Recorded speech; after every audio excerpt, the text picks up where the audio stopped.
When Jasper Sutton's childhood friend Kimberly Jensen once again took the passenger seat, I didn't argue or cause a scene. I simply turned around and opened the back door, only to pause in surprise. I didn't expect that Jonathan Clayton, someone as busy as he was, would join this short road trip. After quickly regaining my composure, I nodded at him with reserved politeness. Jonathan, wearing glasses and showing traces of fatigue on his face, lifted his eyelids to glance at me. He gave a slight nod in return before closing his eyes again. While fastening her seatbelt, Kimberly glanced back at me smugly, raising an eyebrow. Kathy, I get carsick, so I'm sitting in the front, okay? Kimmy gets carsick. Be generous about it. Don't make a fuss over something so trivial all the time. I let out a soft laugh. All right. Jasper seemed a little surprised but didn't say anything more because Kimberly had already shoved a half-eaten piece of bread into his mouth. This tastes bad. Help me finish it, okay, Jazzy? Without even frowning, Jasper naturally ate the rest of the bread. Kimberly glanced at me through the rearview mirror, sticking out her tongue playfully. I ignored her and grabbed a bottle of soda, trying to open it. The cap was tight, and I still couldn't get it off after 2 attempts.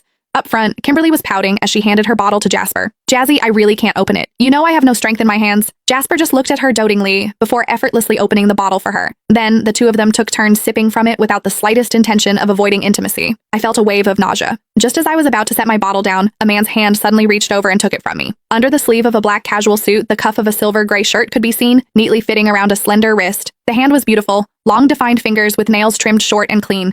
His fingers looked like polished silver in the shifting light reflecting through the car window. While I was still stunned, Jonathan had already twisted the cap open and handed the bottle back to me. The car's music started playing at just the right moment. I quickly took the bottle and murmured a soft, "Thank you." Jonathan gave a slight nod and closed his eyes again. He must have just come off a night shift at the hospital. Faint red veins were visible in his tired eyes. I sipped the soda slowly. The car had merged smoothly onto the main road. Kimberly's birthday was coming up, so Jasper organized this short road trip to celebrate it. About 7 to 8 of us were in 3 cars heading to a hot spring resort 100 miles away. Not long after we started driving, Kimberly practically glued herself to Jasper's side. The music was loud, making it hard to hear what they were saying, but they were clearly enjoying themselves. Lately, Jasper and I have had several unpleasant arguments because of his inappropriate closeness with Kimberly. He promised to be more mindful next time, but whenever he saw Kimberly again, that promise vanished into thin air. Suddenly, everything felt meaningless to me. I lowered my head, chuckled to myself, then turned to look out the window. The mountain roads twisted and turned with the occasional loose rock scattered along the path. As the car jolted, I couldn't help but lean to the side.